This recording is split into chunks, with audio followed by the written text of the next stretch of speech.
Rabbi şrahli sadri ve yessirli emri vahlul ukdeten min lisani yefkahu kavli emma ba'd. Gross tonluk gemiler vardır limanda. Sayısız konteyner taşırlar. Bu gemiler konteyneri bıraktıktan sonra dönüşte boş gideceklerdir. Dönüşte o boşluktan dolayı fırtınalardan etkilenmesinler diye taşıdıkları yük kadar altlarına su doldurur bu gemiler dönüşte. Neden biliyor musunuz? Çünkü geminin altı ne kadar dolu olursa geminin üstü fırtınadan da o kadar az etkilenir. Bunun bize bakan yanı nedir? Şudur. İçimiz hakikatler ile ne kadar dolarsa dışarıdan gelen fırtına ve imtihanlardan da o kadar az etkileniriz. Zira bir gemiyi dışarıdan gelen dalgalar yıkamaz, içine giren su batırır o gemiyi. Bizim de içimiz öyle dolu olmalı ki bir fırtınayla zihnimize farklı bir fikir girip bizi batırmamalı. Bir insanın yaşadığı dünyada imtihanlardan yani fırtınalardan etkilenmemesinin formülü budur işte. İçin öyle dolu olacak ki dışın fırtınalardan etkilenmesin. Peki Allah Azze ve Celle sevdiği kuluna bu fırtınaları neden veriyor? Bu musibetleri neden veriyor? Bu belaları neden veriyor? Sormak lazım. Seven sevdiğine böyle eder mi? Allah Azze ve Celle bizi seviyor mu? Evet, biz kullarıyız. Biliyoruz ki bizi seviyor, biz abdiyiz. Kul Rabbini seviyor mu? Evet, sevmez olur mu hiç? Karşılıklı bir muhabbet var. Ulvi bir muhabbet var. Ya Rab sen bizi seviyorsun. Seven sevdiğine böyle eder mi diye sormak lazım. Öncelikle sorduğumuz soruya şuradan başlayalım. Siz telefonunuzu kaybetseniz, telefonunuzu her yerde ararken benim odanın kapısını çalıp telefonumu kaybettim deseniz, benim odada tam aramaya tutuşurken ben de desem ki ben odayı tamamen aradım, senin telefonun benim odamda yok desem, bir mutlu olursunuz. Hiç değilse burada değilmiş, onu biliyorum. Arayacağım yer artık azaldı dersiniz. Bizim aradığımız mutluluk, saadet de bu dünyada yok. Nerede olmadığını bilelim, boşuna aramayalım. Hani o mutlak bir muhabbet bekliyoruz. Sevdiklerimizden firak acısı istemiyoruz. Özlemler, ayrılıklar, hasretler bunları istemiyoruz. Hastalanmak istemiyoruz, üzülmek istemiyoruz, sıkılmak istemiyoruz. Sürekli geleceğin endişesini istemiyoruz. Geçmişteki hatıralarda boğulmak istemiyoruz. Bu aradığımız bu dünyada mevcut değildir. Bizler aradık baktık. Önce burada haberiniz olsun. Sonra Allah Azze ve Celle'nin imtihanı deyince bizim aklımıza imtihan kelimesi almakla ilgili geliyor. Allah beni imtihan edecek, o zaman suyumu benden alacak. Hayır. İmtihan hep almakla olacak bir iş değildir. Zıttı da mevcut mu? Tabii zıttı da mevcut. Rica ediyorum etrafınızdaki Allah'a müştak insanlara bakın. Namazına, abdestine, Allah yolunda koşturan insanlara bakın. Durumu kötü olanlarla durumu iyi olanları kıyasladığınızda bana sorarsanız zenginliğin imtihanı yani varlığın imtihanı daha fazla bir imtihan. Çünkü bir insanın elinde yoksa yok zaten, yani o adamın sabretmekten başka çaresi de yok. Elinde imkan olmayan bir adam kendi başına bir mücahit oluyor zaten. Ama elinde imkanlar varken, birçok kapı ona açıkken o bütün kapıları terk edecek ve ne yapacak?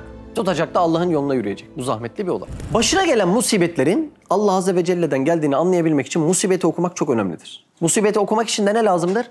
Sabır lazımdır. İnanın bana ilk kriter. Neden?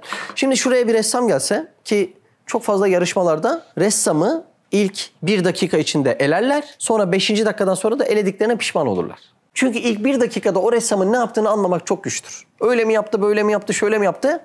Daha sonra aman bunlar olmaz deyip elerler. Ama ressam sabreder, resmini bitirir. Bitirdikten sonra hayret ederler ya. Bu adamdan bu iş nasıl çıktı ya? Bu ne muhteşem bir resim diye. Biz de imtihanı ilk fırça darbesi nazarıyla baktığımızda diyoruz ki ya Rab, bak yine canım yandı diyoruz. Bir dur bir ressam resmini bitirsin. Bir dantela bitsin, bir kanaviçe bitsin, bir örgü bitsin. Bir bak bakalım resmin sonuna. Senin 18 yaşında başına gelen şu kadarcık sıkıntı sana bir dayanıklılık yani immün sistemini güçlendirip yani bağışıklık sistemini arttırıp 38 yaşında bu kadar gelen bir musibete aman canım bu da musibetli dedirtebilir. Biz küçük çocuklara neden aşı yapıyoruz? İleriki yaşlarda büyük mikrop geldiğinde önden bir hazırlığı olsun diye küçük aşı yapmıyor muyuz? Yapıyoruz. İşte imtihanlara bu cihetten bakabilmek için önce ressamın resmini bitirmesini beklememiz gerekiyor. Bir çocuk annesinden tokat yese o çocuk annem bundan sonra benim en büyük düşmanım der mi? Demez. Ne der? Beni şefkat ile sinesine basmış annem bana tokat vurduysa demek ki o annemin bir bildiği vardır der. Demek annemin beni kurtarmak istediği bir tehlike vardır der. Benim annemin tokadının arkasında merhamet saklı der.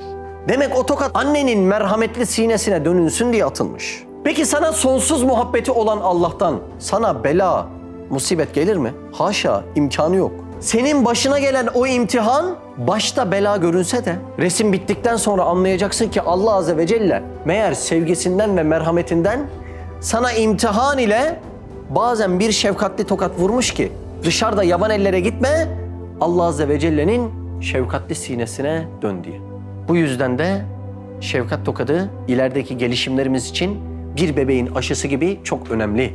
Bizler zaman zaman gafletten hizmetimize fütur getiriyoruz ve bu yüzden Allah Azze ve Celle şefkatli tokatları ile bizi şefkatli sinesine döndürüyor. Hiç diyebilir miyiz? Allah bana bela yağdırmak istemiş. Haşa. Hayır, hayır, hayır. Seni bu kadar seven Allah amacı sana bela vermek olamaz.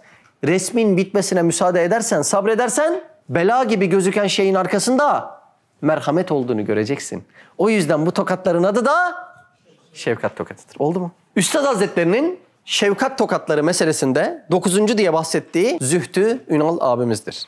Zühtü abimiz Isparta Atabeyli'dir. Atabeyli başka bir abi daha var. Var mı hatırlayan? Tahir Mutlu. O zaman Zühtü abi Tahir Mutlu'nun neyi oluyor? Eniştesi. Evinde çocuklara Kur'an okudur, Risale-i Nurları yazar ve bunlardan ders verir. Bu vesileyle evini defalarca polis basmıştır. Çok ilginçtir. Niye ilginç? Bu asırda az görürsen ilginçtir. Kalbini bozmadan sadakatle vazifesine hiç fütur getirmeden devam etmiştir. Üstad Hazretleri ile yan yana omuz omuza Eskişehir hapsinde yatmıştır. Ve Üstad Hazretleri ona tevafukatlı Kur'an yazımında da ciddi vazifeler vermiştir.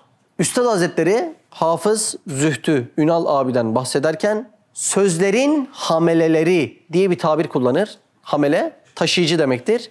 Yani nurları hem yazıp hem oradan oraya o diyar senin bu diyar benim taşıdıklarından dolayı Üstad böyle bir betimleme kullanır. Yalnız bir dönem her insanın nefsine yenilebileceği gibi Hafız Zühtü Ünal abi böyle bilerek söylüyorum bir zühtü daha var. Karışmasın diye küçük zühtü var bir de. Bir dönem kısa bir süre Risale-i Nur'un o makamından gelen rütbeyle tatmin olmamış. Tatmin olmayınca da ehli dünyanın bid'a hesabına bir muallimliğini yapma görevini almış. Makamdan ötürü. Ve bunun neticesinde de öyle bir tokat yemiş ki ailesinin namı nişanı bir yıl boyunca lekelenmiş. Okuyalım mı? Buyurun. Bismihi Sübhanehu. 10. Lema. Şefkat Tokatları Risalesi. 9. Büyük Hafız Zühtüdür. Tekrar edeyim. Bir de küçüğü var. İleride denk gelir. Karıştırmayalım. Evet. Bu zat Arus'taki nur talebelerinin başında nazırları hükmünde olduğu bir zaman Arus dediği şimdiki Atabey. Ne oluyor? Onların başında vazifedar. Hem Kur'an öğretiyor, hem Risale öğretiyor, hem de ders veriyor. Yani onun bir tanesinin olması altında 1000 talebenin olmasına sebep demektir. Hem maddi hem manevi cihette. O yüzden vazifesi nasıl? Çok önemli, çok kutsal, dünyevi hiçbir rütbelerle ölçülemeyecek bir vazifedir. Devam. sünnet-i seniyeye ittiba ve bid'alardan içtinabı meslek ittihaz eden talebelerin manevi şerefini kafi görmeyerek ve ehli dünyanın nazarında bir mevki kazanmak emeliyle mühim bir bid'anın muallimliğini deruhte etti. Evet, bir makamdan ötürü mühim bir bid'anın muallimliğini kabul ediyor Hafız Zühtü abi. Devam edelim. Tamamıyla mesleğimize zıt bir hata işledi. Evet, siz de denk görüyorsunuz değil mi? Dünyanın makamı, açılan kapıları, alkışları kimilerine o kadar lezzetli geliyor ki şöyle şerefli bir kapıyı bulup bulmamış gibi yaşayabiliyorlar. Hayret verici bir durum. Ama burada üzücü bir mesele var. Herkes tokat yiyecek kadar bahtiyaver gitmiyor. O biraz da yani Allah'la kul arasındaki bir ilişkiye bakan bir şey. Çok kıymetli olacak ki birileri Allah Azze ve Celle tokat ile tekrar daire içerisine seyrettirsin, sülûk ettirsin. Allah Allah. Ama insan görünce demek yaşanmış bunlar. Ve yaşanmaya da devam edecek. Yani yazgımız da bu diyor. Bu yolun kaderi de bu diyor. Ama üzücü bir durum tabii. Devam edelim. Pek müthiş bir şefkat tokadını yedi. Hanedanının şerefini zir-ü zeber edecek bir hadiseye maruz kaldı. Ailesinin ismine zarar gelmiş Hafız Zühtü abinin. Evet. Fakat ma teessüf küçük Hafız Zühtü hiç tokada istihkakı yokken o elim hadiseden ona da temas etti. Belki inşallah o hadise onun kalbini dünyadan kurtarıp tamamıyla Kur'an'a vermek için bir ameliyat-ı cerrahiye-i nafiya hükmüne geçer. Evet. Çünkü dünyada makam hislerin kalbin en derinlerine kadar zerk edildiğinden, şırınga edildiğinden onu ancak oradan ameliyat-ı cerrahi hükmünde bir musibet temizler. Ve buna baktığınızda başı musibet görünse de sonu nedir? Bela değil. Merhametle örülüdür.